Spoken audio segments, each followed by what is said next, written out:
Okay, so Payday 3's next heist is right around the corner. The Party Powder Heist is now confirmed to be releasing alongside Armour 2.0 and a free weapon on the 26th of May. This is going to be the first paid heist DLC for Payday 3's second year, and if you consider that the Jacket character pack was initially supposed to be released back in 2024, I guess this was supposed to be the first paid DLC release of 2025 as a whole. Why is that so important though? Well, we saw a massive content delay during the game's first year, and as a result of that, once we actually started to receive the content starting with Boys in Blue, the subsequent updates came out relatively quickly, at least until the second content drought began. So perhaps this update is going to come out with Armour 2.0, the new heist, the free new weapon that's now been confirmed, and no doubt some other tweaks and changes to the game as well. Then maybe in just a month or so, we'll be getting the next heist that is also currently being worked on. Even if we can't necessarily expect the subsequent heist to release in the following update, hopefully this update marks the beginning of a somewhat more stable update cadence. Up until now, we've speculated that the reason we've heard so little about upcoming content, let alone actually receiving any content, has been because of the negotiation between Starbreeze and Plyon, which as far as we're concerned may still be ongoing. Though if this update is coming out, surely some form of publishing deal has been agreed upon, and now the Starbreeze team have been able to successfully navigate the publishing of this update, the roadblock that has been preventing us from receiving more content might have been removed. Of course, all of that involves a lot of speculation, and emphasis on the words might and maybe, so let's talk about what we actually know for sure. To start with, let's take a look at what the most recent blog post has to share about the upcoming Party Powder Heist, because it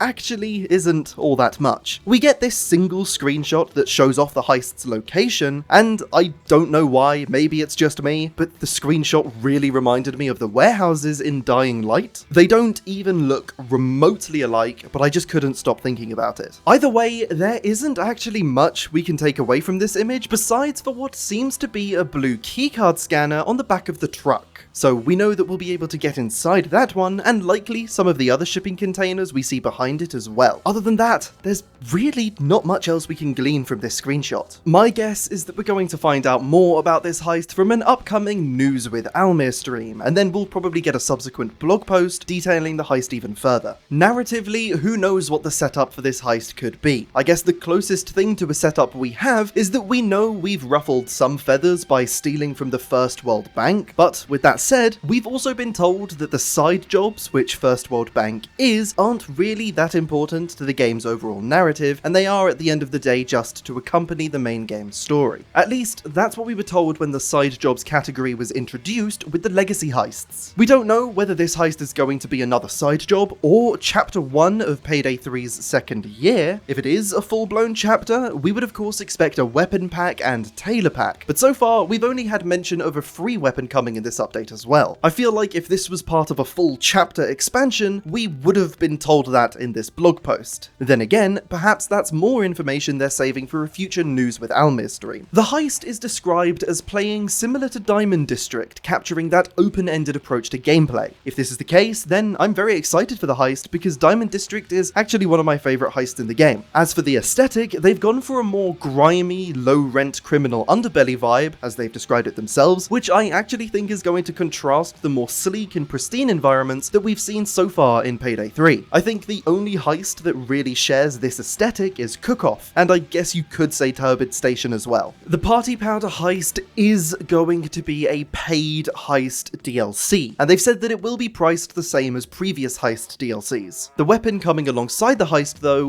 will be free, and has been described as new but recognizable, so I guess we'll have to wait a little longer to find out what that weapon might be. The new heist, weapon, and Armour 2.0, which we will be talking about in a moment, will be releasing on May 26th. And so, if Payday 3's next heist is releasing on May 26th, then that means we only have 22 days from today to reach our goal of 5,000 subscribers. And so, if you are... Actually, you're probably sick of hearing me say this every time, so I'm going to let Almir say it for me. I need all of you in chat to go to Seifi Abekasi's YouTube channel right now and click subscribe. We need to get this wanker, and you heard me say it, this wanker up to 5,000 subs immediately.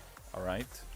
Get this man his 5,000 subs. Thank you very much. I mean, if you don't want to do it for me, at least do it for Almir. In fact, do it for yourself, because if we manage to reach the ridiculous goal of 5,000 subscribers within the next 22 days, I'll be going back to play and review all of the Payday 2 heists that never made their way onto console, and therefore I, as a console player, never had the chance to experience. But anyway, now let's talk about Armour 2.0. We spoke about this quite extensively in a video when it was first announced almost 8 months ago now, and while we could go back through the initial blog post and refresh ourselves on all of the facts and figures that were shared within it, I actually don't think that's going to do us any good. In the most recent blog post, we were given screenshots of the different armor types, and at a glance, we can see that some of the details shared in the initial blog post have changed. All of the different armor frames now by default have 4 maximum downs instead of 6, and some of their unique abilities have been tweaked slightly as well. This all indicates to me that the regen time and potentially even the amount of downs deducted for each armor type has also likely changed, as has the amount of damage reduction each armor type provides. So reflecting too much on that old blog post might not necessarily give us the best insight into how this system is going to work. We can even see from the GIF included in the new blog post as well that some of these other details have changed, with adaptive plates now only taking 1.5 seconds to regenerate instead of the proposed 2 seconds stated in the initial blog, and it seems like all of the different armor chunks, regardless of what type they are going to remove 1 down, whereas before, some of the other ones removed 2. Of course, we don't know exactly what build this recording was taken from, so I don't want to treat this as if it's absolute gospel just yet. I'm sure we'll hear more about Armour 2.0 in the lead up to its release, and so I'm going to wait until we have some more concrete information to dive deep into all of the nitty-gritty details. For now, the important thing to note is that we're going to be given the choice between 4 different armor plate carriers, ranging from 1 to 4 plates respectively. Once we've selected our carrier, we get to customize them with 3 different types of armor chunks. The 3 different types of chunks are normal armor chunks, which are the same as the blue chunks currently in the game, that take permanent trauma damage, require an armor repair kit or armor bag to top up, and once broken, need an armor bag to restore. Alternatively, by using the clean slate skill, you can restore the first armor chunk if you have none. And to counterbalance all of this micromanagement, this armor chunk type has better damage reduction. Then we have the adaptive armor chunk, which will take no trauma damage at all, but if an individual adaptive armor chunk has been completely destroyed, it will still require an armor bag or an armor repair kit if you're using clean slate to replenish. Because this chunk requires you to play around taking little bits of damage and then retreating to cover so that it restores itself, it has a slightly reduced damage reduction, simply because if you play smart, you're going to retain this armor chunk for significantly longer than you would retain a standard armor chunk. You're likely already familiar with this armor chunk type because it is the type of armor used in the adaptive armor that is currently in the game. The final and new armor chunk type is the shield armor. With no damage reduction at all, this armor chunk type boasts the ability to regenerate itself under any circumstance. It doesn't matter if you have a little bit of armor left or none at all, this shield will always regenerate. The beauty of this new armor system is that you can actually mix and match different armor chunk types on a particular armor plate carrier. An example that I'm looking forward to trying is the 3 or 4 plate carrier, with the first plate being normal or adaptive armor and the rest being shield armor. From what we understand about this system so far, this combination would give me the ability to run around the heist and take damage to my shield armor, which will always regenerate itself, but if I manage to lose all of my shield armor, perhaps I've stayed out of cover for too long, I still have that buffer of either normal or adaptive armor, which should give me the perfect window to get myself back behind some cover until my shield armor regenerates, saving me from taking any health damage. As for the 4 different types of armor plate carriers themselves, they each possess a different passive buff. The medtech frame, which grants you access to 1 armor chunk, has a passive buff that affects first aid kits, allowing them to restore an additional 40 HP. The specialist frame, with 2 armor chunks, allows you to start the heist with 1 extra tool, and it's worth noting that this is applied inside before deep pockets. The main thing that I could see myself using this for are trip lasers, as I enjoy running assassin builds. Using the 2-plate armor vest and extra pockets will let me carry 3 trip lasers instead of the standard 1. Then we have the saboteur frame with 3 armor plates that's passive ability lets you replenish 1 throwable every 15 seconds as long as you have no throwables. This could be useful for assassin builds, or rather any build that relies heavily on throwables, as it'll not only free up the 2 skill points that you'd usually have to invest into the ammo specialist tree in order to unlock Scrounger, but is actually a more reliable source of throwables than Scrounger. With that skill, you have a 10% chance of replenishing one of your throwables with each ammo drop you pick up, provided you have edge. But with this frame, you are guaranteed one every 15 seconds. Sure, you won't be able to stockpile a lot of throwables, but you'll likely always have one when you need it. Finally, we have the mercenary frame with 4 armor plates and the ability to restore 1 point of trauma damage to your armor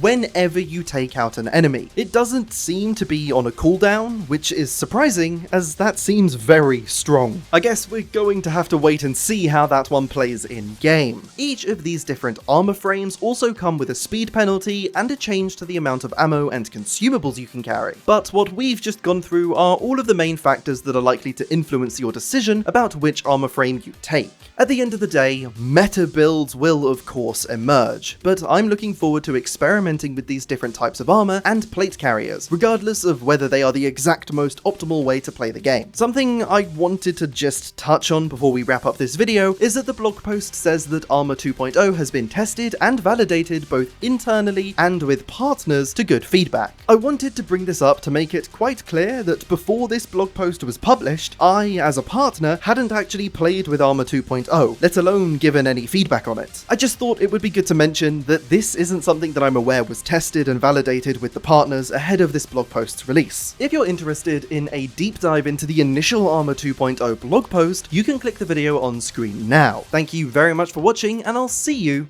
in the next video.